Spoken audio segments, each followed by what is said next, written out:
Hello నమస్తే. Telugu Desam party ముఖ్య నేత నారా లోకేష్ తెలుగుదేశం పార్టీ జాతీయ కార్యాలయానికి వచ్చారు మొన్న. జాతీయ కార్యాలయానికి వచ్చిన సందర్భంగా చాలా పెద్ద ఎత్తున కార్యకర్తలు రకరకాల ప్రాంతాల నుంచి ఆయన కోసం తరలివచ్చారు. కార్యకర్తలు మాత్రమే కాదు, సామాన్య ప్రజలు కూడా లోకేష్‌ని కలిసి తమ సమస్యలు చెప్పుకోవాలని వచ్చారు. లోకేష్‌ని కలిసి తమ సమస్య పరిష్కారం కోసం ఆయన దృష్టికి తీసుకెళ్ళాలి. ఆ సమస్యలు పరిష్కారం చేసుకోవాలని వచ్చారు చాలామంది అనేక సమస్యల పైన. ఎంతమంది వచ్చారంటే దాదాపు ఒక 4.5, 5 కిలోమీటర్ల క్యూ ఉంది లోకేష్‌ని కలవడానికి వచ్చిన వాళ్ళతో. తెలుగుదేశం పార్టీ కేంద్ర కార్యాలయం నుంచి రోడ్డు మీద ఒక 4, 4.5 కిలోమీటర్లకు పైగా క్యూ లోకేష్‌ని కలవడానికి వచ్చిన వాళ్ళతో నిండిపోయింది. సో, ఇది లోకేష్ పట్ల అభిమానానికి, లోకేష్ పట్ల ప్రేమకి నిదర్శనంగా చూసుకోవచ్చు తెలుగుదేశం పార్టీకి సంబంధించిన నాయకులు గానీ, ప్రభుత్వ పనితీరుకు కూడా నిదర్శనం. ప్రభుత్వం క్షేత్రస్థాయిలో ఎలా పనిచేస్తుంది అనే దానికి కూడా ఒక నిదర్శనం. ఓ ప్రభుత్వంలో కీలకమైన వ్యక్తిగా ఉన్న రాష్ట్ర స్థాయిలో బాధ్యతలు నిర్వహిస్తున్న ఓ వ్యక్తిని కలవడం కోసం రాష్ట్రంలోని అనేక ప్రాంతాల నుంచి అంతమంది వేల సంఖ్యలో అక్కడికి వచ్చారంటే గ్రౌండ్లో ఎక్కడో పని సరిగ్గా జరగట్లా ప్రభుత్వానికి సంబంధించింది. ప్రజలు కోరుకున్న మేరకు కింద యంత్రాంగం పనిచేయట్లా. సో, యంత్రాంగం పనిచేయట్లేదు కాబట్టే నారా లోకేష్ ఊరూరు తిరిగి మనకు హామీ ఇచ్చారు కదా, ఆయన ఏమైనా చేస్తారేమని కార్యాలయం దాకా వచ్చారు. వచ్చిన వాళ్ళు కేవలం కార్యకర్తలు మాత్రమే కాదు, సాధారణ ప్రజలు కూడా. తెలుగుదేశం పార్టీ అధికారంలోకి వచ్చిన తర్వాత చాలా హడావుడిగా ప్రకటన చేసింది. చాలా గంభీరంగా ప్రకటన చేసింది. ప్రతిరోజు మంత్రులు ఎవరో ఒక మంత్రి పార్టీ కేంద్ర కార్యాలయంలో అందుబాటులో ఉంటారు. ఎమ్మెల్యేలు నియోజకవర్గాల్లో ప్రజా దర్బార్ నిర్వహిస్తారు. వారానికి ఒక రోజు, 2 రోజులు. జిల్లా మంత్రులు జిల్లా పార్టీ కార్యాలయంలో అందుబాటులో ఉంటారు. ఇలా రకరకాల షెడ్యూల్ మరి వేసి ఏ మంత్రి ఎప్పుడు ఎక్కడ ఉంటారో కూడా రిలీజ్ చేసింది. ముఖ్యమంత్రి చంద్రబాబు నాయుడు కూడా పార్టీ కార్యాలయానికి వస్తారు. ప్రజా దర్బార్లో పార్టిసిపేట్ చేస్తారు. మిగతా వాళ్ళు ఏదో 4 రోజులు మొదలుపెట్టి వదిలేశారు కానీ నారా లోకేష్ మాత్రం కంటిన్యూస్‌గా ఆయన నియోజకవర్గానికి సంబంధించిన ప్రజల్ని కలుస్తూ వచ్చారు చాలా సందర్భాల్లో. ఇటీవల పార్టీ కార్యాలయానికి టీడీపీ అధినేత ముఖ్యమంత్రి చంద్రబాబు నాయుడు వెళ్ళిన సందర్భంగా, దీనిపైన రివ్యూ చేస్తున్న సందర్భంగా పార్టీకి, ప్రభుత్వానికి మధ్య మళ్ళీ గ్యాప్ పెరుగుతోంది. పార్టీ కార్యకర్తల్ని ప్రభుత్వంలో పట్టించుకునే వాళ్ళు లేకుండా పోతున్నారు.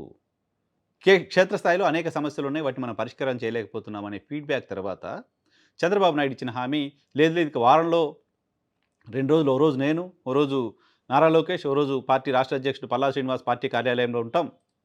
మీ సమస్యలు ఏంటో తెలుసుకుంటాం, మీ సమస్యలు పరిష్కారం చేస్తాం అని చెప్పారు. చెప్పిన తర్వాత నారా లోకేష్ వస్తున్నారనే సమాచారం పూర్తిగా పెద్ద క్యాంపెయిన్ కూడా కాదు. ఆయన వస్తారు, మీ సమస్యలు వింటారు, రాష్ట్ర వ్యాప్తంగా అందరూ తరలిరండి అని క్యాంపెయిన్ కూడా కాదు. ఆయన వస్తున్నారనే సమాచారం తెలుసుకొని ఇన్ని వేల మంది అక్కడికి వచ్చారంటే క్షేత్రస్థాయిలో ఇంతమందికి సంబంధించిన సమస్యల్ని వినేవాడెవడూ లేడు. ఎమ్మెల్యేలు ఎవరిని పట్టించుకునే పరిస్థితిలో లేరు. ప్రభుత్వ యంత్రాంగం సరిగ్గా పనిచేయట్లేదు.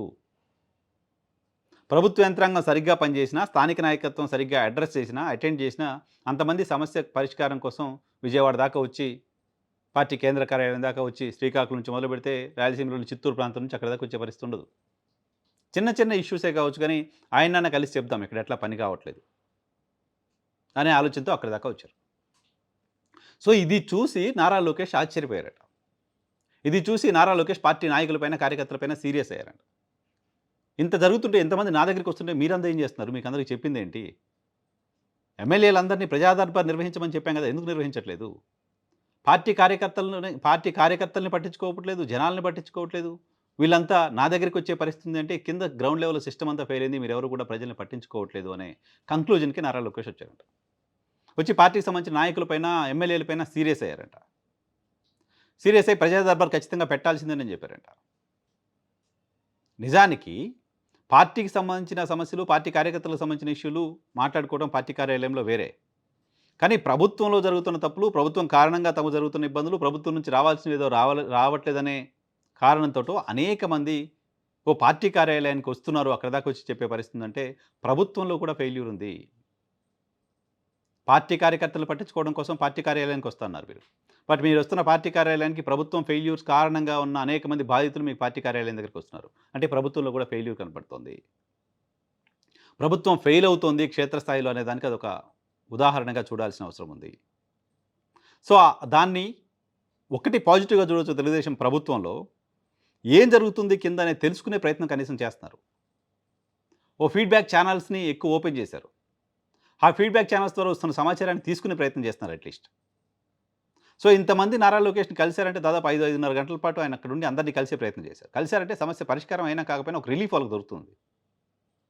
ఇమీడియట్గా ప్రభుత్వం పైన వ్యతిరేకత అది ర్యాపిడ్గా స్ప్రెడ్ అవ్వడానికి సంబంధించిన అవకాశం లేకుండా చేస్తున్నారు. సో ఇప్పుడు తీసుకుంటున్న చర్యలు సరైనవే కానీ ఇప్పటివరకు జరిగినవి మాత్రం సరిగ్గా లేవు అనే విషయాన్ని ఇప్పుడు గమనించాల్సిన అవసరం ఉంది. Otherwise Nara Lokesh serious. నేను 20 సంవత్సరాలుగా నేను ఆల్మోస్ట్ 95, 96 నుంచి వింటూ ఉన్నా. అధికారులపైన చంద్రబాబు సీరియస్, పార్టీ నాయకులపైన చంద్రబాబు సీరియస్, మంత్రివర్గ సమావేశంలో చంద్రబాబు సీరియస్. ఈ టైటిల్ మాత్రం మారదు ఈనాడు, ఆంధ్రజ్యోతి, ఇంకొన్ని పేపర్లలో. ఆయన సీరియస్ అవుతూ ఉంటారు, ఎవరి పనులు చేస్తూ ఉంటారు. ఆయన సీరియస్ అనేది హెడ్లైన్కి మాత్రమే పరిమితమైంది. కూటమి అధికారంలోకి వచ్చిన తర్వాత చంద్రబాబు నాయుడు ఎమ్మెల్యేలపైన సీరియస్ అయ్యారనే వార్త ఒక డజన్ సార్లు చూసుంటా. చంద్రబాబు నాయుడు మంత్రులపైన సీరియస్ అయ్యారనే వార్త ఇంకో డజన్ సార్లు చూసుంటా. మంత్రులు సరిగా స్పందించట్లేదు, వైసీపీ నాయకులపైన అటాక్ చేయలేకపోతున్నారు, ప్రభుత్వంపై దుష్ప్రచారం చేస్తుంటే మీరు ఎవరు మాట్లాడలేకపోతున్నారు లాంటి మాటలు చంద్రబాబు నాయుడు మాట్లాడారని అనేక సందర్భాల్లో చూశారు. కానీ అవి వార్త అక్కడికే పరిమితం అవుతున్నాయి తప్ప ఆ తర్వాత కూడా మంత్రుల్లో మార్పు వచ్చినట్టు కనపడట్లా. ఆ తర్వాత కూడా ఎమ్మెల్యేలో మార్పు వచ్చినట్టు కనపడట్లా.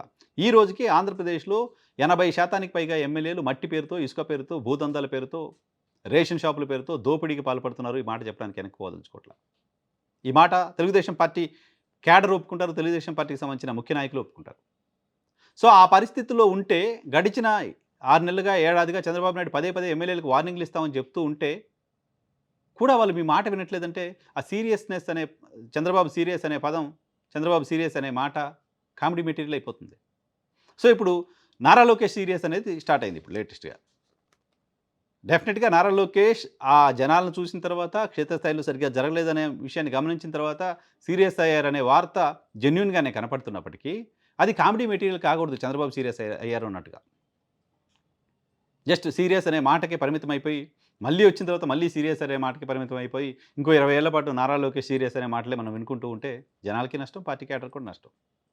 కాబట్టి ఆ సీరియస్ నిజమైన సీరియస్‌గా ఉండాలి. ఆ సీరియస్‌నెస్‌గా సమస్య పరిష్కారం వైపు ఉండాలి. ఆ సీరియస్ పార్టీ యంత్రాంగం పైన, ప్రభుత్వం పైన సీరియస్‌గా దృష్టి పెట్టి సమస్యల పరిష్కారం వైపు ఉండాలి.